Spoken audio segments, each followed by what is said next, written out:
ধারণ ক্ষমতার ৩ গুণেরও বেশি যানবাহন বৈধ অবৈধ যানবাহনের চাপে ভেঙে পড়েছে বগুড়া শহরের ট্রাফিক ব্যবস্থা। যদিও যানজট নিরসনের নানা উদ্যোগ নিয়েছে সংশ্লিষ্ট কর্তৃপক্ষ, কিন্তু সেসবের কিছুই বাস্তবায়িত হয়নি। এতে একদিকে যেমন সময় মতো পৌঁছানো সম্ভব হচ্ছে না গন্তব্যে, তেমনি নষ্ট হচ্ছে কর্মঘণ্টা। তাই ভোগান্তি কমাতে পরিকল্পনা বাস্তবায়নে সবার সম্মিলিত সহযোগিতা চায় ট্রাফিক বিভাগ। আব্দুল সালাম বাবুর তথ্যচিত্রে ডেস্ক রিপোর্ট।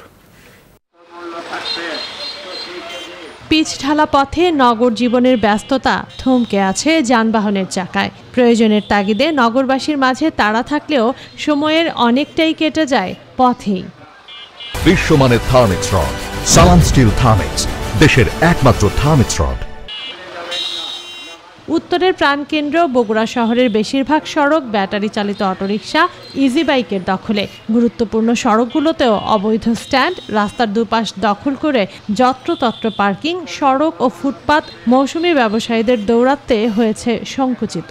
সাতমাথা সহ প্রধান সড়কগুলোতে তীব্র যানজট, যার ঢেউ এসে পড়ে গোটা শহরে। এটা নিয়ন্ত্রণ করার জন্য তো আমাদের তো সেই ধরনের তো প্রশাসন তো নাই। ব্যাপকভাবে গাড়ি পার্কিং হয়, যেখানে পার্কিংয়ের জায়গা না, এই জন্য রাস্তা অর্ধেক আটকা থাকে। রিকশার নগরী খ্যাত শহরে প্রায় 40,000 রিকশার মধ্যে 30,000ই ব্যাটারি চালিত। অদক্ষ চালকরা দাপিয়ে বেড়াচ্ছে শহর জুড়ে। রিকশা, ইজি বাইক ছাড়াও শহরে চলে 15,000-এরও বেশি সিএনজি চালিত অটোরিকশা।